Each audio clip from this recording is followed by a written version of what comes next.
when we look at where they're weak economically, we found that about 2 in 5 Latino middle-class families are in danger of falling out of the middle class. They're so financially vulnerable, don't have assets. Maybe somebody in the household isn't insured. And 1 in 3 African-American middle-class families are also in danger, so vulnerable, so weak, that they're in danger of falling out of the middle class. And what are the key factors of vulnerability that they face? Assets for us was really astounding. We found that almost 90% of African-American and Latino families don't have enough assets to cover just, not even all, but just the majority of their essential expenses for even 3 months, if they had to live on those assets alone in case of a job loss or some other sort of unforeseen crisis. And for us, that's an area of extreme vulnerability and extreme concern, because that's really, the importance of assets is something that allows families to, again, weather current crises, but then also plan for the future and also give future generations a good start. I think one of the things that I noted in the report was how much of whatever assets African Americans and Latinos have are tied up with whatever equity they have in their homes, as opposed to any other kind of assets, whether it's cash in the bank or stocks or bonds or whatever. But that essentially the wealth that exists in Black and Latino America is basically the wealth and the equity of their houses, right?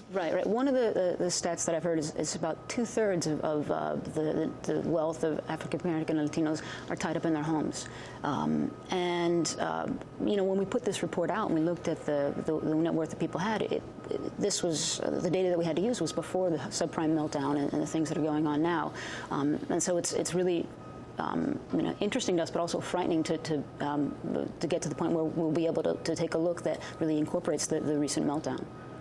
Well, and that, Kai, is a good segue to you, because you've been writing about the meltdown and its impact on African Americans and Latinos, and it's been basically devastating across the country, especially, quote, middle-class communities, hasn't it? Well, I mean, one thing to note about subprimes is it didn't matter what income you were. At low income, middle income, and high income, African Americans and Latinos were 2 and 3 times more likely to get a subprime loan. And as we know from the Wall Street Journal's reporting, many of them also would have qualified for prime loans, but were steered into it.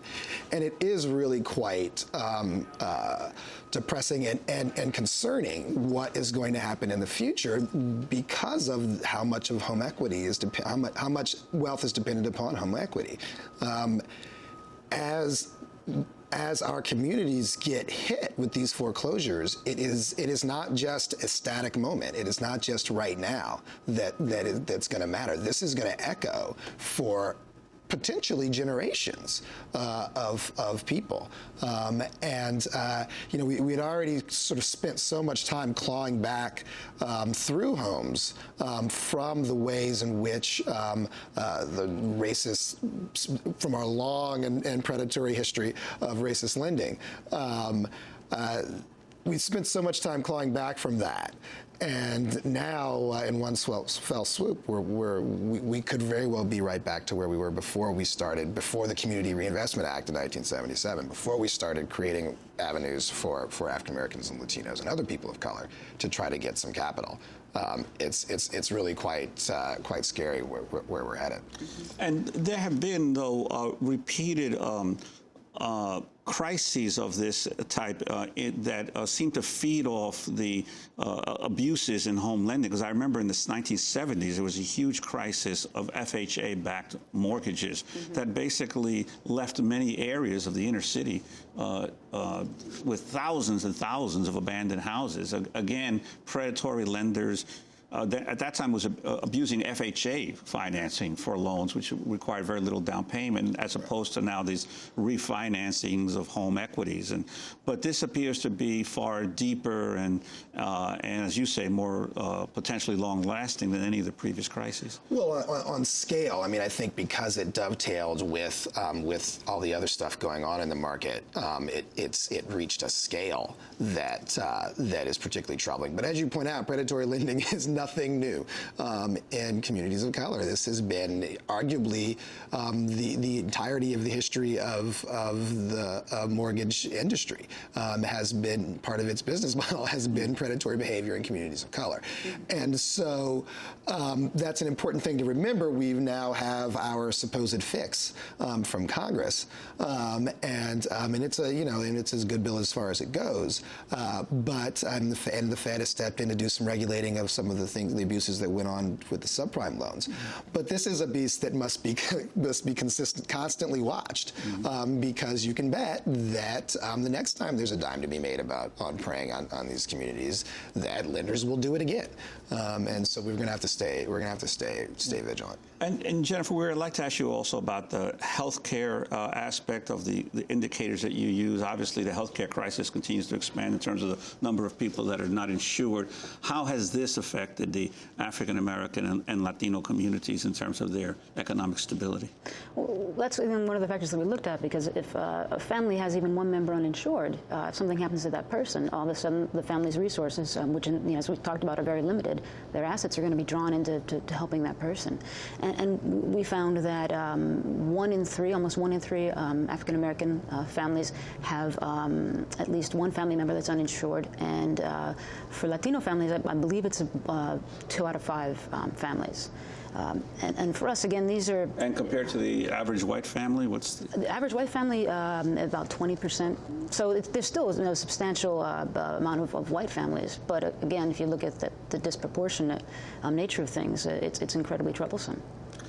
And in terms of the possible solutions that you offer in terms of assuring better stability among those who have managed to progress to a certain level? Well, I mean, as Kai said, I think that looking at predatory lending is absolutely essential. And it's the housing crisis and what's happened with mortgages is not to put too much of a pun out there, but it's a prime example.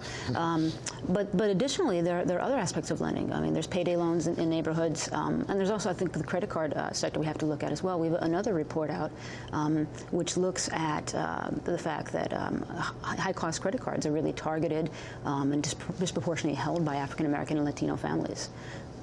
And Kai, your sense of what could be some of the policy decisions that would help in this area of providing more security for those middle-class families? Well, I mean, quickly to piggyback on what Jennifer said, I mean, one of the interesting things about the subprime loans and getting people into them was that there was that a lot of the folks were being targeted, saying, "Hey, look, you got all this credit card debt, which they got from predatory behavior. You should roll that over you should borrow against your home to pay that off." Right. So one builds upon the next, Now, if you drive around neighborhoods where there's lots of foreclosures, you see an eruption of all of these folks who put up flyers and say, "Hey, are you in trouble? Come to us. We'll buy up your house real quick." So there's a new predatory wave on top of all the others. They just build one upon another. Arguably, the subprime stuff came out of the reaction, the Community Reinvestment Act demanded that banks start lending in these neighborhoods. They immediately came up with ways to do it in a predatory way. So it's one flows from the next. So solutions: one, we have to not assume that because we passed some regulations this week that we're done with this problem, we can go back to our business. Two, this bill's going to help 400,000 people. There are maybe 400,000 people. There are something like 2 million barreling towards foreclosure. A huge number of those are African American, Latino. African Americans and Latinos are expected to absorb about half the nation's loss from this. So something's going to have to happen to the families that are still coming. So we're not done with figuring out how to stop the bleeding. And I've been surprised, we've got about 30 seconds, how little at the local leadership level, political leaders, how slowly they have moved, even though they've been recognizing this now for more than 2 years, how slowly they've moved on trying to come up with fixes at the state levels or to deal with some of this, especially with the subprime crisis. Any thoughts on that? I think that there's been a lot of activity, sort of playing a bit of a shell game about who's to blame for these things. But now we have so many pieces of bad news converging that local leaders really need to just step back and take a look and take action. Yeah. Okay, well, I want to thank both of you very much for being with us. Kai Wright, he's a Brooklyn-based journalist. His latest piece for The Nation magazine is titled The Subprime Swindle. Jennifer Weary is a senior fellow with Demos and co-author of a new report called Economic Insecurity, The Experience of the African American and Latino Middle Classes. And that does it for today's program. If you want to get a copy of the show, you can go to our website at democracynow.org.